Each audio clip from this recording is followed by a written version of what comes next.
तो क्या हाल है आप सभी की। उम्मीद करते हैं सब अच्छे होंगे, बढ़िया होंगे, अपने अपने घर पर मौज काट रहे होंगे। तो देखिए मेट्रो ट्रेन तो आपने देखा ही होगी या फिर सफ़र भी किया होगा, करते रहते होंगे, या फिर आपका जो है ना डेली बेसिस पर आपसे आपका मेट्रो रेल से सफ़र होता है। तो भारत के कई सारे देशों शहरों में तो भारत के कई सारे शहरों में, और भारत यहाँ पर जो है ना काफ़ी ज़्यादा तेज़ी से मेट्रो ट्रेन का विस्तार कर रहा है। नए नए शहरों में हमें देखने को मिल रही है। मेरठ में, बरेली, कई सारे शहरों में हमें यहाँ पर जो है ना मेट्रो रेल देखने को मिल रही है, जहाँ पर हम पहले सोच भी नहीं सकते थे कि यहाँ पर इतना ज़्यादा एडवांस ट्रांसपोर्टेशन का सिस्टम आएगा। वहाँ तक मेट्रो रेल बन रही है। तो मेट्रो रेल यहाँ पर काफ़ी ज़्यादा सफल है। हालांकि देखा जाए तो कुछ शहरों में ये फेल भी हो चुकी है, जैसे कि जयपुर और लखनऊ की जो मेट्रो है वो काफ़ी हद तक यहाँ पर जो है ना अपनी एक्सपेक्टेशन को मीट नहीं कर पा रही है, और यहाँ पर मतलब वो थोड़ा सा फ्लॉट सिस्टम बन चुका है। लेकिन यहाँ पर देखा जाए तो और जगह दूसरी जगह पर काफ़ी ज़्यादा सफल है, जैसे कि दिल्ली में सबसे सफल अगर कोई सा मेट्रो सिस्टम अगर देश में कोई सा है तो वो है दिल्ली का। फिर आता है यहाँ पर मुंबई का भी काफ़ी ज़्यादा सफल है, क्योंकि वहाँ पर लोकल ट्रेन जो है लाइफलाइन कहलाई जाती है। लेकिन सभी लोग लोकल ट्रेन से तो धक्के खाना पसंद नहीं करते ना, वो मेट्रो रेल से भी सफ़र कर लेते हैं। और इसके अलावा यहाँ पर बेंगलोर में भी काफ़ी ज़्यादा सफल है ये, और इसके अलावा हाँ कोलकाता में भी सफल है ये, तो काफ़ी ज़्यादा सफल है। तो यहाँ पर जो है ना ये देखिए वहाँ पर तो बनाना आसान है जहाँ पर जो है ना ज़मीन की उपलब्धता हो। लेकिन अगर यहाँ पर किसी शहर में ज़मीन ही ना हो, ज़मीन हो भी तो वो इतने बड़े बड़े प्रोजेक्ट के लिए जो है ना वो सूटेबल ही ना हो, तो तब क्या होगा। तो ऐसे में यहाँ पर जो है ना आ जाता है वाटर बेस्ड मेट्रो। जैसे कि आपने देखा होगा कोच्चि में है ना एक वाटर मेट्रो। भाई अपने आप में काफ़ी ज़्यादा यूनिक सिस्टम था ट्रांसपोर्टेशन का, और अपने आप में यहाँ पर जो है ना बहुत ही ज़्यादा एक डिफरेंट था, कई सारे सिस्टम से अलग था। लेकिन फिर भी यहाँ पर जो है ना वो कोच्चि शहर के 10 आइलैंड को जोड़ता था, और कई सारे यहाँ पर जो है ना ये कोच्चि मेट्रो के जो वाटर मेट्रो के जो स्टेशन है वो यहाँ पर बने हुए थे, जो आपस में यहाँ पर एक दूसरे कनेक्ट करते थे। और वहाँ पर जो है ना सिस्टम बहुत ही ज़्यादा स्मूथ चलता था, और टिकट भी यहाँ पर टिकट की प्राइस भी जो है ना इतनी ज़्यादा कोई हाई फाई भी नहीं थी। तो यहाँ पर जो है ना बहुत अच्छी तरीके से यहाँ पर जो है ना मेट्रो ट्रेन जो है ना काफ़ी ज़्यादा सफल हो रही है। भाई अपने आप में एक तो यूनिक कॉन्सेप्ट है, जो कई सारे विकसित देशों में भी यहाँ पर देखने को मिले, लेकिन फिर भी यहाँ पर यूनिक होने के बावजूद भी एक सफल होना वो अपने आप में बहुत बड़ा काम है। और पटना में अब यहाँ पर जो है ना मेट्रो रेल बनेगी, और इसका जो है ना अनाउंसमेंट जो सेंट्रल में जो मिनिस्टर है ना, ministry for shipping, ports and waterway transportation, Sarbananda Sonowal ji, जो पहले असम के चीफ मिनिस्टर भी रह चुके हैं, उन्होंने यहाँ पर कर दिया कि भाई जल्दी यहाँ पर जो पटना है उसको वाटर मेट्रो मिलने वाली है। अब देखिए यहाँ पर जो है ना पटना में वैसी मेट्रो भी बन रही है ट्रेन वाली, लेकिन अब यहाँ पर जो है ना वाटर मेट्रो का भी जो है ना प्रोजेक्ट शुरू होने वाला है। तो भाई मसला क्या है, क्यों यहाँ पर पटना में वाटर मेट्रो मिल रही है जहाँ पर कोई समंदर भी नहीं है, तो इसके बारे में बात करते हैं। लेकिन उससे पहले आप चैनल पर नए हो ना, सब्सक्राइब जरूर कर देना। वीडियो को चाहे लाइक करो डिसलाइक करो, चैनल को सब्सक्राइब करो। आप इसके बारे में क्या सोचते हो, क्या आप यहाँ पर पटना से है, कमेंट सेक्शन में बता देना। क्या यहाँ पर अगर मेट्रो आ जाएगी वाटर वाली तो क्या पटना को इससे फ़ायदा होगा, कमेंट सेक्शन में ज़रूर बता देना। चलो शुरू कर दो। तो सर्बानंद सोनोवाल केंद्रीय मंत्री ने यहाँ पर अनाउंस कर दिया है कि जो पटना है वहाँ पर वाटर मेट्रो जो है ना बनाई जाएगी, और इसको अभी अनाउंस किया था। और इसके लिए यहाँ पर जो है ना कोच्चि मेट्रो रेल कॉरपोरेशन, इन्होंने यहाँ पर जो है ना स्टडी के लिए जो है ना इसको चुना है। अब देखिए यहाँ पर मसला ये आ जाता है कि भाई पटना में जहाँ पर समंदर नहीं है, देखिए कोच्चि में यहाँ पर चलती है, तो कोच्चि में क्या है कि एक समंदर भी है, वहाँ पर डॉकयार्ड भी है, और एक बहुत बड़ा जो है ना एक पोर्ट भी है। तो वहाँ पर समझ में आ जाता है कि वहाँ पर जो है ना पानी ऊपर नीचे नहीं होगा। लेकिन पटना में क्यों? देखिए पटना में जो है ना मसला सारा यहाँ पर ये है कि जो भी बड़ी बड़ी जगह पर है, जैसे गांधी सेतु या बाईपास रोड या दानापुर, वो सब जगह पर जो है ना बहुत ज़्यादा क्राउड हो जाता है, और यहाँ पर जो है ना ट्रक बहुत ज़्यादा आते हैं। भाई परमिशन भी दे दी जाती है, और ख़ास तौर से जो रेत लगे हुए जो ट्रक होते हैं ना वो बहुत ज़्यादा दौड़ते हैं भाई वहाँ पर। जिससे क्या होता है कि जो रोड है वो लिमिटेड तो है, और उस पर यहाँ पर जब हैवी लोड चलेगा, हैवी व्हीकल जब जाएंगे ना, तो भाई जाम बहुत ज़्यादा लग जाता है। और पटना जो है ना बिहार का सबसे बड़ा शहर है, और यहाँ पर जो है ना इकोनॉमिक एक्टिविटी भी सबसे ज़्यादा होती है, बिहार की सबसे ज़्यादा पटना में ही होती है। तो ये मजबूरन यहाँ पर जो है ना इतना ज़्यादा ट्रैफिक जो है ना अलाउ किया जाता है, और यहाँ पर जो है ना बहुत ज़्यादा ट्रैफिक बढ़ जाता है, जिससे क्या हो जाता है कि ओवर क्राउड हर जगह आपको जो है ना जगह जगह पर जैम देखने को मिलता है। बहुत ज़्यादा दिक्कतें होती है भाई पटना में इस तरह की, और इतने ज़्यादा ट्रक आते हैं कि भाई ये जो ट्रक है ना उसको जो है ना, जो एग्जिस्टिंग इंफ्रास्ट्रक्चर है पटना का, वो हैंडल कर नहीं पाता है। बहुत ज़्यादा जो है ना यहाँ पर जो है ट्रैफिक आता है। और इसके अलावा यहाँ पर जो पटना का जो लेआउट है सिटी का, वो भी जो है ना थोड़ा सा अलग है, डिफरेंट है। क्योंकि पटना के जो है ना नॉर्थ की साइड में, ईस्ट की साइड में जो है ना गंगा नदी बहती है, और गंगा नदी के पार जाकर जो है ना हाजीपुर का नाम सुना होगा, एक जो है ना डिवीज़न भी है वहाँ पर, डिवीज़न का मुख्यालय भी है वो। शायद नॉर्थ ईस्टर्न रेलवे का जो है ना मुख्यालय है, शायद नॉर्थ ईस्ट, जो भी है कमेंट सेक्शन में ज़रूर बता देना इसके बारे में। तो जो हाजीपुर है वो यहाँ पर जो है ना नॉर्थ की तरफ आता है, और हाजीपुर से लगकर जो है ना गंडक नदी भी बहती है। तो उसका जो लेआउट है पटना का, वो थोड़ा सा ऐसा है कि भाई वहाँ पर इतने ज़्यादा जो है ना ओवर ब्रिज भी नहीं बनाए जा सकते हैं, और यहाँ पर जो है ना लिमिटेड स्कोप ही होता है सड़कों को बढ़ाने का। और जहाँ पर सड़क बढ़ाई जाएगी वहाँ पर जो लैंड एक्विजिशन होगी तो उनको सेटल करने का, तो नदी में तो सेटल करेंगे नहीं, थोड़ा इधर उधर ही करेंगे। तो भाई यहाँ पर जो है ना प्रॉब्लम हो जाती है काफ़ी ज़्यादा। तो भाई शहर की जो लेआउट है उससे यहाँ पर जो है ना उसमें इंफ्रास्ट्रक्चर को डेवलप करने में भी काफ़ी ज़्यादा प्रॉब्लम हो जाती है।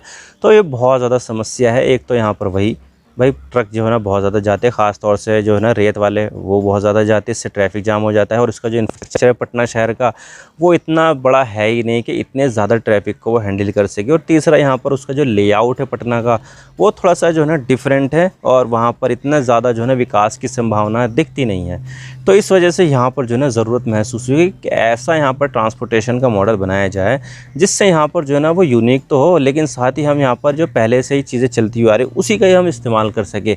अब देखिए पटना में क्या है, पटना में बहती है गंगा नदी यहाँ पर जो है ना काफ़ी ज़्यादा बहती है लंबाई में, मतलब कि, और इसी के साथ ही यहाँ पर गंडक नदी हाजीपुर की तरफ बहती है। तो यहाँ पर जो है ना पानी की तो कोई कमी है नहीं वहाँ पर, तो पानी के लिए बोट वगैरह तो चलाई जा सकती है। और इसी वजह से यहाँ पर लगता है कि ये जो वाटर मेट्रो है उसका कॉन्सेप्ट लेकर आया गया था। और ये जो है ना पिछले साल सितंबर में कोई पटना में कोई ऐसा इवेंट हुआ था सरकारी, तो उसमें यहाँ पर पहली बात की गई थी। और अब यहाँ पर जो है ना इसके बारे में घोषणा भी कर दिया, अनाउंसमेंट भी कर दिया कि अब यहाँ पर पटना में वाटर मेट्रो बनेगी। अब देखिए वाटर मेट्रो का जो कॉन्सेप्ट है वो यहाँ पर थोड़ा सा यूनिक है। एक तो वो ये है कि देखिए रोड के मुकाबले या रेलवे के मुकाबले सबसे कम ऑपरेटिंग कॉस्ट पर बोट चलाई जा सकती है, क्योंकि वहाँ पर पानी के ऊपर चलती है तो फ्रिक्शन होता नहीं है। और इसके लिए कोई स्पेशलाइज्ड यहाँ पर इंफ्रास्ट्रक्चर भी खड़ा नहीं करना पड़ता। रोड के लिए तो रोड बनाना पड़ता है, तो उसके लिए ब्रिज वगैरह ये सब बनाए जाने पड़ते हैं। और इसके अलावा रेलवे में यहाँ पर रेलवे लाइन बनानी पड़ती है, और उसके ऊपर से जो है ना ओवरहेड वायर भी लगाने पड़ते हैं, तो उसमें जो है ना खर्चा बहुत ज़्यादा हो जाता है। लेकिन यहाँ पर वाटर मेट्रो बनाने में ऐसा कुछ ज़्यादा खर्चा होता नहीं है। बस यहाँ पर जो है ना उनको वाटर मेट्रो के लिए जो है ना स्टेशन बनाने पड़ते हैं, और स्टेशन भी कोई इतने बड़े नहीं होते हैं जितना यहाँ पर जो है ना एक वाटर मेट्रो की जो बोट है वो आ सकती है, आ जाए। और इसमें चौड़ाई की भी कोई दिक्कत नहीं है, क्योंकि रोड जो होते हैं जहाँ पर बसें वगैरह चलती है वो लिमिटेड चौड़ाई होती है, 2 लेन 4 लेन 6 लेन 8 लेन का। और रेलवे तो अपने जो है ना स्टैंडर्ड हाई जो ब्रॉड गेज है उसके ऊपर चलती है, उससे ज़्यादा चौड़ी तो हो नहीं सकती, तो वहाँ पर जो है ना लिमिटेड होता है सवारियों का। लेकिन यहाँ पर जो वाटर मेट्रो होती है उसकी जो बोट का जो साइज़ है वो छोटा भी हो सकता है, बड़ा भी हो सकता है। तो जहाँ पर जो है ना बहुत ही आसानी के साथ लिमिटेड इंफ्रास्ट्रक्चर में ही जो है ना एक हैवी ट्रैफिक को जो है ना एक संभाला जा सकता है। तो ये जो चीज़ है वो बहुत ज़्यादा बेनिफिशियल है भाई वाटर मेट्रो की वजह से। और ये वाटर मेट्रो होती है ना वो बहुत ही ज़्यादा क्लीन फ्यूल पर भी चलती है, जैसे कि यहाँ पर जो है ना ये इलेक्ट्रिक होती है, डीजल वगैरह का कोई इंजन नहीं होता है उसमें, यानी कि पोल्यूशन से फ्री होती है। इलेक्ट्रिक यहाँ पर जो है ना ये बोट होती है। तो ये यहाँ पर जो है ना एक तो वो जो एग्जिस्टिंग रोड है उससे जो पोल्यूशन हो रहा है वो उसमें कमी आएगी, बहुत ही ज़्यादा जो है ना मतलब कि बेनिफिशियल होगा ये पटना शहर के लिए, और उसके जो है ना पोल्यूशन के लिए भी, पोल्यूशन को कंट्रोल करने के लिए भी।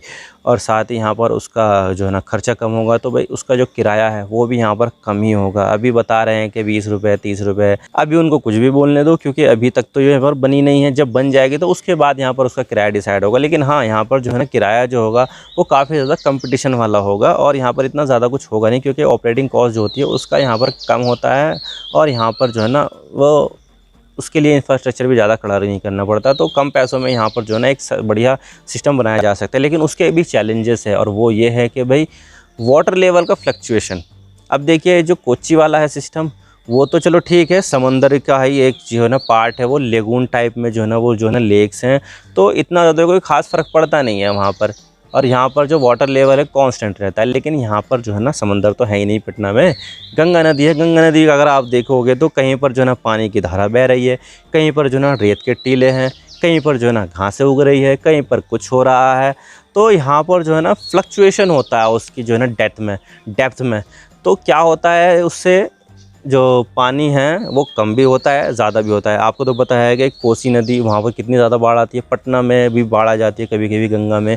तो यहाँ पर अगर देखिए, अगर हमने यहाँ पर इंफ्रास्ट्रक्चर बनाया तो अगर हमें पता नहीं है कि जो है ना इसको जो है ना कौन से लेवल पर रखा जाए, क्योंकि कभी कभी तो यहाँ पर जो है ना पानी बहुत ज़्यादा हो जाता है बरसात में।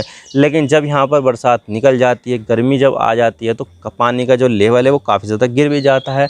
तो भाई ये जो है ना ऊपर नीचे हो जाएगा, तो भाई जो इंफ्रास्ट्रक्चर है वो भी तो जो है ना ऐसे ही हो जाएगा। अब देखिए, पहले जब पानी ज़्यादा होगा तो ठीक है, चलो यहाँ पर प्लेटफॉर्म बना रहा है वहाँ पर तो जाएगी, लेकिन जब पानी कम हो जाएगा तो फेरी तो वहाँ पर आएगी नहीं, बोट तो वहाँ पर आएगी नहीं, तो कैसे जाएंगे वहाँ पर।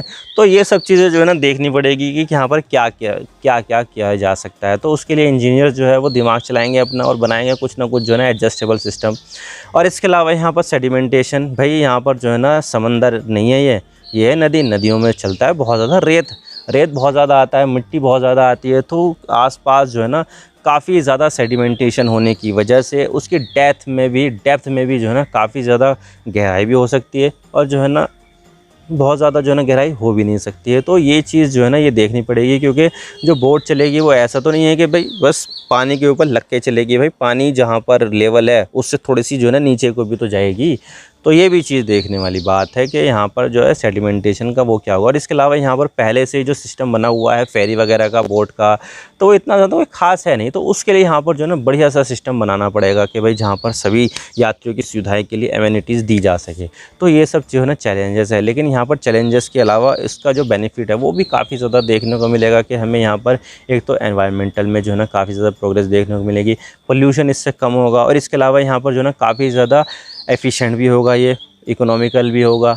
तो ये जो है ना बहुत सारे इसके बेनिफिट भी है, लेकिन चैलेंजेस भी है इसको बनाने के लिए। तो अब देखने वाली बात होगी कि सरकार इसके मामले में करती क्या है। लेकिन अब इसको जो है ना ठेका दे दिया है स्टडी करने का। कोच्चि मेट्रो रेल प्रोजेक्ट वाली जो बनाने वाली कंपनी है KMRL कंपनी है ना, Kochi metro rail corporation limited, तो वो जो है ना इसको देख रही है। उसके बाद यहाँ पर जब इसकी रिपोर्ट तैयार हो जाएगी, सबमिट किया जाएगा, उसके बाद यहाँ पर फैसला होगा कि भाई किस तरह से हमें यहाँ पर ये जो मेट्रो है